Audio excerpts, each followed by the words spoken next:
좀 저에게 좀 기도할 수 있도록 해주신 것이 얼마나 큰 복인지 다시 한번 묵상하게 됩니다. 참 감사합니다. 눈을 뜨고 일어났을 때에 저희가 기도할 수 없다면 하나님께서 계시는 것 같아도 주님께 나아갈 수 없었다면 주님께서 좀 우리의 기도를 들으신다라는 확신이 또 없었다면 저희가 하루를 어떻게 평안 가운데 시작했을지 저희로서는 상상할 수가 없습니다. 주님, 저희 기도하게 하셔서 감사하고, 그리고 기도할 수 있도록 당신의 그 문을 열어주셔서 감사드리고, 이 모든 일들이 별것 아닌 것 같아도 참 이것이 가능하게 되기 위하여 예수님께서 십자가에 못 박혀 죽으시고 그 모든 기도할 수 있는 자원들을 우리에게 쏟아부어 주셨던 것을 기억하며 주님께 감사와 찬송을 올려드립니다. 그리고 오늘 이 시간에도, 그리고 내일도 어김없이 주님 앞에 나아가면 우리 아버지 되셔서 우리의 기도를 기쁨으로 들으시고 받으심을 인하여 감사와 찬송을 올려드립니다. 하나님, 기쁜 마음으로 그래서 이 아침에 주님 앞에 나옵니다. 저희가 기도하면서 주님께 얻게 되는 기쁨과 평안이 있도록 하여 주시고, 저희가 주님 앞에 나아감으로써 저희가 얻게 되는 참 인도하심을 얻을 수 있도록 주님께서 도와주시고, 그리고 그것을 위하여 저희가 주님의 말씀 앞에 나와서 주님의 말씀을 듣기 원할 때에 주님의 말씀이 우리의 삶을 움직여 가시는 것들을 그리고 변화시켜 가시고 성장시켜 가시는 것들을 저희로 경험하게 해주시기를 간절히 간구드립니다. 하나님, 기도가 우리의 숨이 되게 하시고 호흡이 되게 해주시기를 원하오며 사랑하는 우리 주 예수 그리스도의 이름으로 기도드렸습니다. 아멘.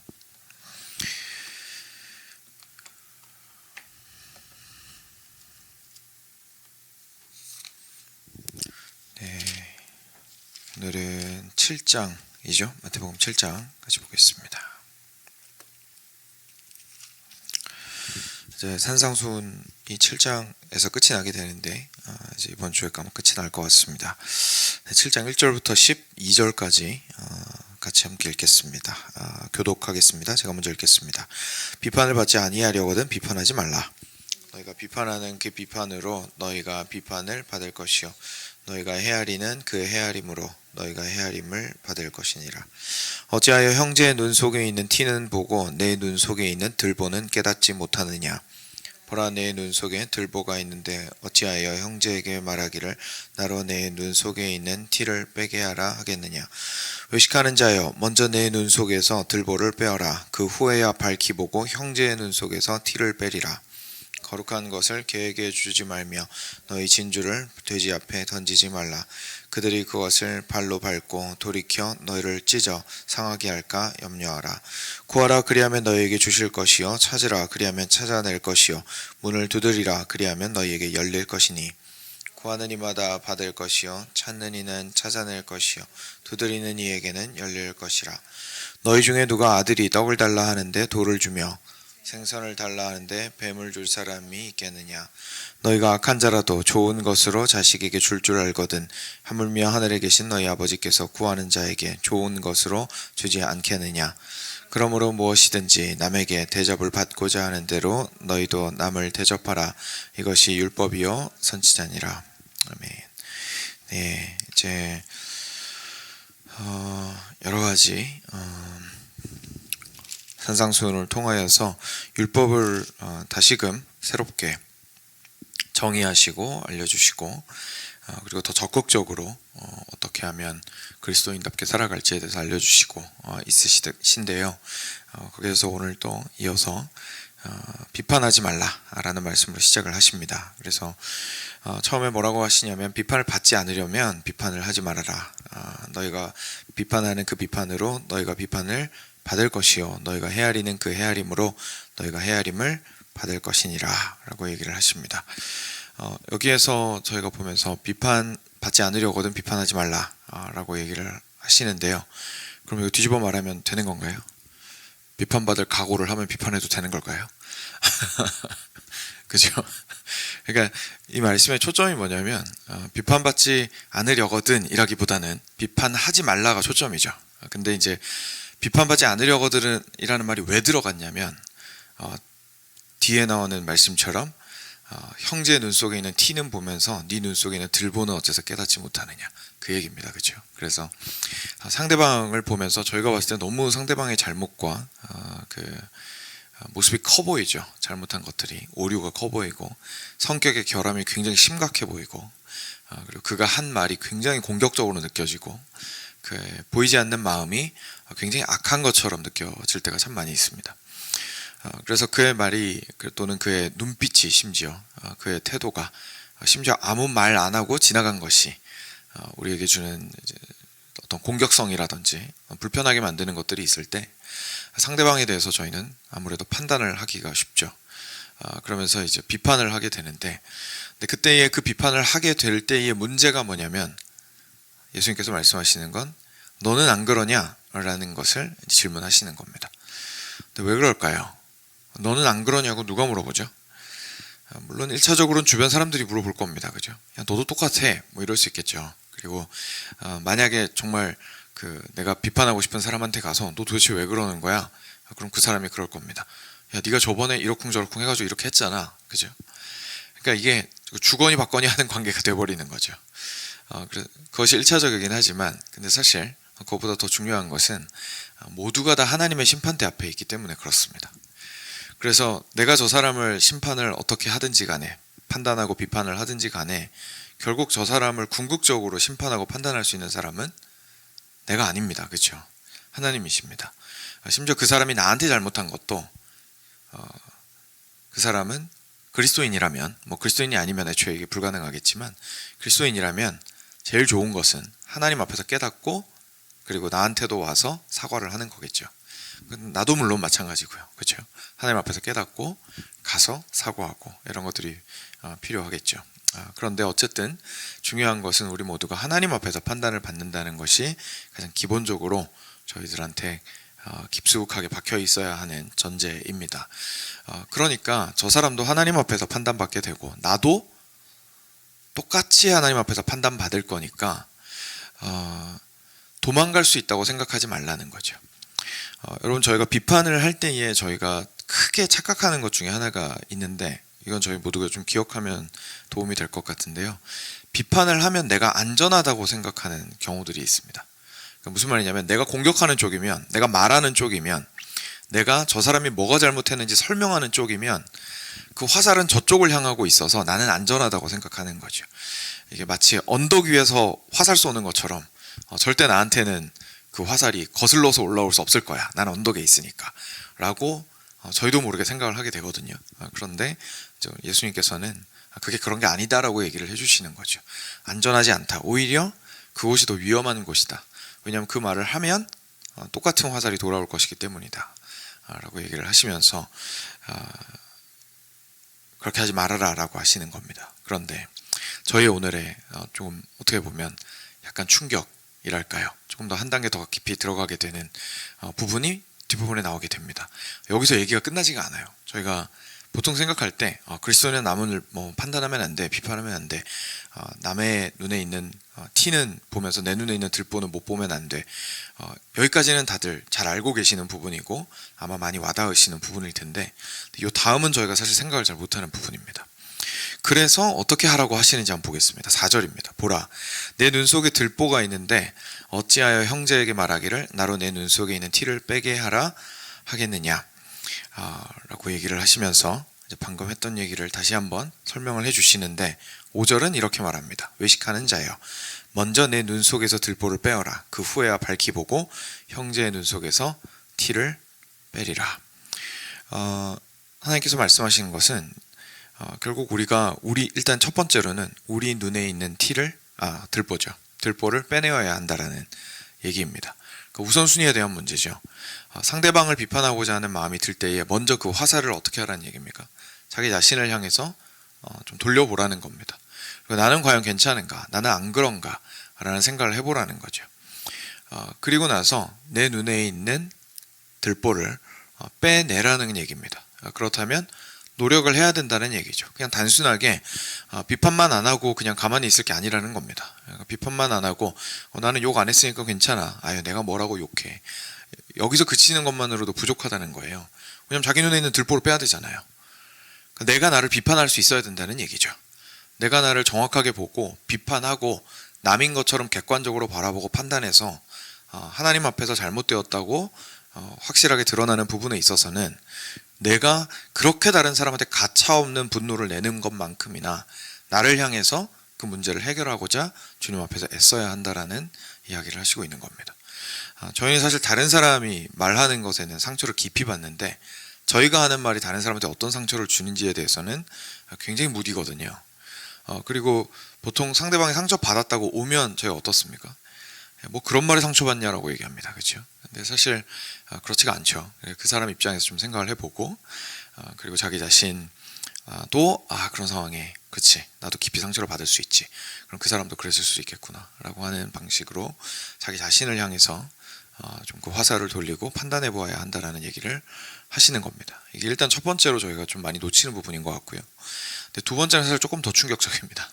그 다음에 뭐라고 얘기하시냐면 그 후에야 밝히 보고 형제의 눈 속에서 티를 빼리라 라고 하십니다. 형제의 눈에서 티를 빼란 얘기입니까? 빼지 말란 얘기입니까? 빼란 얘기입니다. 예. 저희는 보통 이제 많이 오해하는 것이 형제의 눈에 있는 티는 가만 두어야 된다고 생각하는 경우들이 많이 있습니다. 저희가 이 말씀을 보면서 나는 들보가 있고 남한테는 티가 있으니까 티 보고 호들갑 떨지 말고 들보나 잘 빼고 말자 이렇게 되는 거예요. 그런데 그게 아니라 우리는 보통 들보를 앞서 말씀드린 것처럼 보고 안 뺄 때도 일단 많고요. 두 번째는 내 거 제대로 한 이후에도 남의 거에는 사실 관심을 가지지 않거나 휘말리지 않으려고 할 때가 굉장히 많이 있습니다. 근데 그리스도인의 삶은 사실 그렇지 않죠. 그것이 사실 단적으로 보여주는 예 중에 하나가 하나님께서 서로 함께 공동체를 모여서 살아가게 하신 것이고, 그리고 목양자를 하나님께서 주신 이유입니다. 그죠? 하나님께서 장로님들을 세우신 이유가 치리하기 위해서인데, 그 치리라는 건 결국 다스리기 위함이잖아요. 근데 다스리기 위함이다라는 것은 결국은 상대방의 눈에 있는 티를 빼기 위해서 노력을 해야 된다라는 얘기거든요. 그죠? 그러니까 뭔가 잘못된 것이나 잘못된 방향으로 나아가려고 하는 것에 대해서 이야기를 하고 권면하고 타이르고 또 격려하고 함께 가고자 하고 하는 것들이 분명히 필요하다는 얘기입니다. 근데 저희는 보통 이야기를 했을 때 날아오는 좀 반대편에서의 그 어려움들이 있습니다. 그렇죠? 그렇기 때문에 말하기가 굉장히 어려워지고, 그래서 어느덧 저희가 좀 잠잠하게 될 때가 참 많이 있는데, 저희가 배워야 할 것은 입을 닫는 걸 일단 먼저 배우는 건 전 중요한 것 같습니다. 대부분의 경우에 침묵해서 문제라기보다 말을 해서 문제인 경우가 더 많거든요. 그러니까 침묵하면 문제가 거의 안 생기는데 말을 하면 거의 문제가 생기죠. 그래서 분명히 침묵하는 것이 말하는 것보다는 낫습니다. 그런데 그 다음 수준은 지혜롭게 말하는 것이죠. 다시. 그죠? 예, 그러니까 침묵하고 그냥 가만히 있고 끝나는 게 아니라 무건수행하고 끝나는 게 아니라 그 다음에는 어떻게 지혜롭게 말할 것인가로 좀 저희가 나아갈 필요가 있습니다. 그래야만이 저희가 참으로 사랑하는 것이죠. 왜냐하면 형제가 좀 극단적으로 얘기해서 지옥불로 떨어지고 있는데 저희가 말 안 하고 가만히 있으면 사실 안 되잖아요. 그죠? 근데 그 지옥불로 떨어지는 것에 대해서 우리가 보통 생각할 때에 그 사람이 본인의 잘못을 이제 인정하게 되면 저희가 권면하기가 좀 쉽죠. 그렇죠? 본인도 잘못을 알고 있으면 권면하기가 쉽죠. 근데 대부분의 경우에 그렇지 않거든요. 그렇다 보니까 저희가 말하는 데 있어서 굉장히 많은 지혜가 필요하게 됩니다. 그래서 6절에 뭐라고 얘기하시냐면, 사실 어떻게 보면 세 번째 충격적인 포인트인데, 거룩한 것을 계획해 주지 말며 너희 진주를 돼지 앞에 던지지 말라. 그들이 그것을 발로 밟고 돌이켜 너희를 찢어 상하게 할까 염려하라. 무슨 말이냐면, 함부로 조언하면 오히려 달려들까 조심하라 라는 말씀입니다. 그렇죠? 그러니까 귀한 것을, 하나님의 나라의 진리를 전달을 했을 때에 받아들이지 못할 것 같다면 좀 지혜롭게 잘 대처할 필요가 있다, 이야기할 필요가 있다, 거리 조절을 할 필요가 있다 라는 이야기를 하시는 거죠. 왜냐하면 여러분 한번 생각해 보십시오. 성경에 말씀하시고 있는 예수님의 그 복음이라는 것, 그리고 좀 단적으로 기억이 잘 나실 것은 스데반 생각해 보시면 될 것 같은데, 스데반 집사님이 좋은 것을 가르쳤잖아요. 그런데 폭도들로 변했죠. 사람들이 폭도로 변하고 달려들었습니다. 그리고 실제로 그를 죽였죠. 그러면 전도하지 말으라는 뜻은 절대 아니고요. 그런 뜻은 아니고 당연히 전해야 할 것은 전해야 하는데, 그런 일에 대해서 저희가 분명히 예상을 할 수 있어야 된다는 얘기입니다. 그렇기 때문에 일상생활 속에서 저희가 스테반 집사님처럼 그런 얘기를 할 뭐랄까요, 명확한 복음을 전하고 막 이런 게 아니라면 저희가 일상 가운데에서 형제 자매들 사이에서, 그리스도 안에서 형제 자매된 이들 사이에서 서로 권면하고 이런 것들을 할 때에 굉장히 저희가 조심해야 하고, 더 나아가서 사실 외인들에게, 믿지 않는 이들에게 저희가 마치 그리스도인 대하듯이 동일하게 생각하면서 그들에게 이야기하는 것에 대해서는 좀 다시 한번 생각해 볼 필요가 있고, 좀 지혜롭게 접근을 할 필요가 있다는 것을 이야기를 하시고 있는 거죠. 반대로 저희가 또 저희 자신에 대해서도 이 부분에 대해서 좀 생각해 볼 필요가 있겠죠. 저희가 어떤 가르침을 말씀을 통해서나 목회자를 통해서나 뭐 장로님이나 이렇게 리더들을 통해서 저희가 들을 수가 있습니다. 그렇죠? 근데 그때에 저희가 좀 필요한 것은 긍정적인 마음으로, 부드러운 마음밭으로 한번 듣고 생각해 보는 것이 좀 필요하겠죠. 먼저 거기에서부터 이렇게 잘 듣지 못하고 반발이 먼저 생기게 되면 안타깝게도 반발이 생기는 순간 사실 그것이 혹시 좋은 것이었을 수도 있는데, 그 다시 뱉는 것이 좀 안 좋다는 걸 충분히 판단한 다음에 뱉어도 되거든요. 내 생각에 이거는 조금 오해하신 것 같네, 이렇게 생각하시면서 안 받아들이셔도 돼요. 그렇죠? 그럴 수도 있으니까요. 그런데 그게 아니라 처음부터 이렇게 듣는 것이 거북해서 뱉어내게 되면 그게 좋은 것이었을 수도 있습니다. 그렇죠? 좋은 것이었을 수도 있는데, 궁극적으로 내가 삼키기는 힘들어도 좋은 것이었을 수 있는데 바로 뱉어냄으로써 오히려 그 다음에 올 좋은 것까지도 발로 차버릴 수가 있거든요. 저는 개인적으로 목회자로서 그 부분이 제일 안타까운 것 같아요. 그러니까 다가가서 말씀을 드렸을 때 혹시 그런 부분들을 받아들이기 어려워하시는 건 인간적으로는 제가 이해가 됩니다만, 인간적으로는 이해가 되지만 본인의 영적 유익을 위해서는 사실 조금 듣기가 힘들어도 한번 삼켜보는 것이 좋거든요. 그래서 그래야만이 그것이 나중에 뱉을 때 뱉더라도 그 다음에 또 올 수 있는 좋은 조언들에 대해서, 권면들에 대해서 올 수 있는 통로를 열어놓게 됩니다. 그래서 저희가 그런 지혜들이, 또 듣는 입장에서는 그런 지혜들이 있었으면 좋겠습니다. 근데 이렇게 지혜가 참 필요한데, 들으시면서 공감이 되셨겠지만 저도 마찬가지고요. 전하고 있지만 저도 마찬가지고, 이 지혜를 가지기가 참 어렵다는 것이 제가 아무래도 생각이 들게 됩니다. 그렇죠? 와, 되게 어렵네. 그죠? 사람마다 반응이 참 다르고, 그리고 내가 정확하게 상황을 보고 있는지에 대한 확신도 저희가 항상 있는 것도 아니고, 그래서 좀 조심스럽고 지혜가 많이 필요한데요. 그래서 예수님께서 그 다음에 뭐로 이어지시는 거냐면 구하라로 이어지시는 겁니다. 그래서 이게 전혀 다른 얘기를 하고 계신 게 아니고 쭉 이어지는 얘기를 지금 하고 계신 겁니다. 그래서 구하라, 기도하라는 얘기입니다. 너에게 필요한 것은 지혜이니 지혜를 구하거라. 그리하면 너에게 주실 것이요, 찾거라. 그리하면 찾아낼 것이요, 문을 두드리라. 그리하면 너에게 열릴 것이다 라고 이야기하십니다. 제가 좀 말씀 준비하면서 보니까 어떤 분들은 이거를 강도의 세기가 계속 더 세지는 걸로 보시는 분들도 있더라고요. 그렇게 볼 수도 있겠죠. 저희가 처음에는 구하고 달라고 하나님께 간단하게 기도했다가 너무 갈급해서 주님 정말 이 지혜 꼭 주셔야 됩니다. 이제 반드시 지금 이 상황에서 어떻게 해결해야 하는지 저를 좀 가르쳐 주셔야 합니다. 깨닫게 해주셔야 합니다. 라고 하면서 좀 강하게 주님 앞에서 찾고자 애쓰고, 찾는다는 건 굉장히 적극적인 거잖아요. 그렇죠? 그러니까 그냥 단순히 구하기만 하고 주세요 이러고 그냥 기다리는 게 아니라 적극적으로 찾아 나서는 거죠. 그리고 적극적으로 찾아 나서도 잘 못 찾겠으면 뭐까지 하라는 거예요? 문 두드리라는 거예요. 내놓으라고. 하나님 제발 좀 도와주시고, 이 상황 가운데에서 제가 참 지혜를 가지고 온전히 주님의 길을 걸어가도록 하여 주시옵소서. 제 안에 담대함이 없습니다. 또는 또 저희 자신을 통해서 하나님, 제가 상대방의 티만 자꾸 보여서 분노만 치밀어 오르고 내 안에 들보가 자꾸 눈에 안 보입니다. 하나님, 그 지혜가 필요합니다. 주님, 전 지금 이 상황에서 솔직히 저는 아무것도 잘못한 게 없는 것 같은데 주님, 혹시나 제가 깨닫기 원하시는 것이 있다면 알려주십시오 라는 그 기도들이 참 소중한 지혜를 구하는 기도들입니다. 그렇게 기도하면 8절 말씀대로 구하는 이는 받게 될 것이고 찾는 이는 찾아낼 것이고 두드리는 이에게는 열릴 것이다 라고 얘기를 하시죠. 그러면서 확신을 주십니다. 너희 중에 누가 아들이 떡을 달라고 하는데 돌을 주겠으며 생선을 달라고 하는데 뱀을 주겠느냐. 그렇죠. 그러니까 달라고 하는 것은 엉뚱한 걸 달라고 했어요. 하나님한테 엉뚱한 걸 달라고 했는데 하나님께서 그걸 주시겠냐는 거죠. 근데 여기서 저희가 잘 생각하지 못하는 게 있죠. 저희는 저희가 이 말씀을 보고서도 저희가 진짜로 뱀을 달라고 하거나 칼을 달라고 하는 경우들이 굉장히 뻔하게 있다고 생각하는 경우들이 있습니다. 근데 여러분, 우리가 기도할 때 바보처럼 뱀이랑 칼을 달라고 하는 경우가 있을까요, 없을까요? 없죠. 저희는 뱀이나 칼 달라고 하는 경우가 없습니다. 그렇죠? 그럼 저희는 뭐가 문제일까요?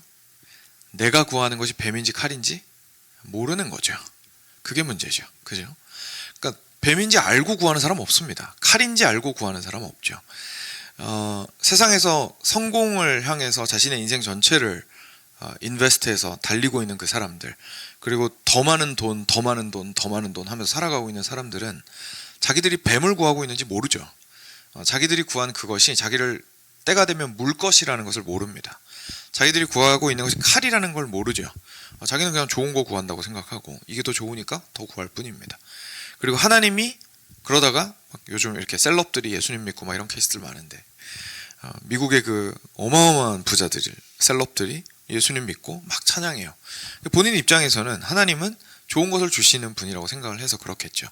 근데 제가 뭐 그분들을 판단하는 건 아니지만 속마음이 뭔지 저는 알 수 없으니까. 근데 저 그들 가운데 또는 우리들 가운데 구할 때 사실 뱀인지 칼인지 모르고 그것을 구하며 하나님께 감사하고 있을 수도 있다는 얘기입니다. 그 말 달리 말하면 우리가 겉으로는 하나님께 감사도 하고요, 기쁨의 눈물도 흘리고요, 다 할 수 있을 수도 있어요. 그런데 우리가 엉뚱한 걸 구하고 있을 수도 있는 거죠. 근데 하나님께서 진짜로 주기 원하시는 것은 앞서 말씀과 연결된 것처럼 실제로 그리스도인으로서 하나님 나라 백성으로서 살아가는 지혜입니다. 그것이 하나님께서 주기 원하시는 좋은 것이에요. 그래서 우리는 이렇게 기도하죠. 하나님, 저 사람 좀 치워주세요. 하나님, 내 상황 좀 빨리 바꿔주세요. 하나님, 제가 요 어려운 단계는 좀 건너뛰고 레벨업을 순식간에 할 수 있도록 도와주세요. 하나님, 저 사람이 잘못한 거고 난 잘못한 게 없으니까 사실이 있는 그대로 드러나게 해주세요. 라는 방식으로 주로 우리의 마음이 향할 수도 있겠지만, 예를 들자면, 근데 하나님께서 그 상황 가운데 정작 주기 원하시는 것은 상황을 올바르게 판단하고 바라보고 걸어갈 수 있는 지혜라는 것을 저희가 좀 생각을 해보게 됩니다. 그래서 하나님께서 주시는 그 좋은 것, 지혜를 저희가 참 귀하게 여기고 하나님께로부터 그 하늘로부터 오는 지혜를 구해야 한다는 것을 저희가 깨닫게 되죠. 그래서 그것으로 이렇게 이어지게 됩니다. 근데 이걸 지금 결국 구하라고 하시는 것은 기도하라는 말씀이잖아요. 그러니까 우리 기도의 방향이 어떻게 되어야 하는지에 대해서 다시 한번 생각을 해보게 되는 부분이죠. 마지막 절이 이렇게 됩니다. 그러므로 무엇이든지 남에게 대접을 받고자 하는 대로 너희도 남을 대접하라. 이것이 율법이요 선지자니라. 여러분, 마지막에 있는 율법이요 선지자니라, 이 말씀 저희 많이 들었던 말씀이잖아요. 예수님께서 너희는 먼저 하나님을 사랑하고 그리고 이웃을 사랑하라 라고 말씀하셨을 때 이것이 율법과 선지자의 강령이다, 이렇게 얘기하셨죠. 그러니까 지금 무슨 얘기 하시는 거냐면 한 번 더 다른 표현으로 하시는 거예요. 그러니까 결국 우리가 이 땅 가운데서 살아가면서 그리스도인답게 살아가는 것은 하나님을 사랑하고 이웃을 사랑하면서 살아가는 것인데, 그 사랑의 모습이라는 것은 어떤 모습인 거냐면 저희가 생각하는 연인 간의 사랑이 아니에요. 저희가 보통 생각했을 때는 항상 좋은 말하고 따뜻한 말하고 연인 간의 그런 어떤 사랑만을 사랑이라고 생각할 때가 참 많이 있는데, 저희는 사랑을 좀 크게 볼 필요가 있습니다.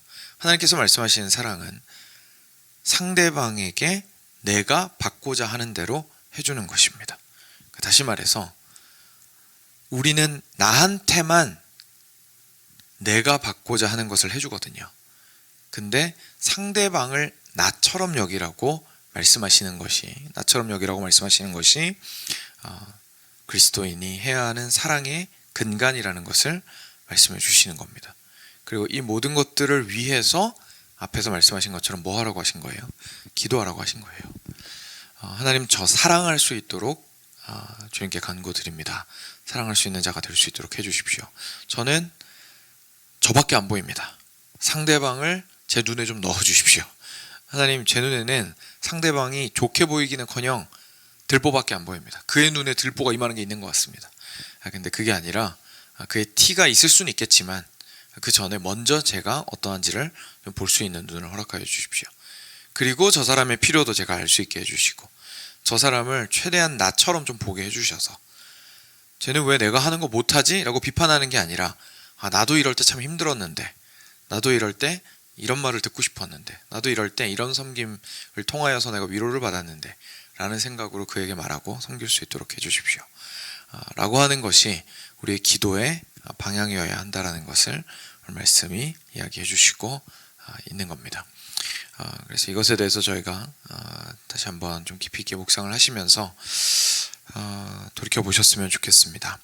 여러분, 저희가 기도의 삶을, 내 기도의 내용, 기도의 삶, 이런 걸 돌이켜 보는 게 결국 내 삶의 태도를 돌이켜 보는 거랑 직결되어 있습니다. 왜냐하면 결국 기도는 내 삶의 모습을 반영하거든요.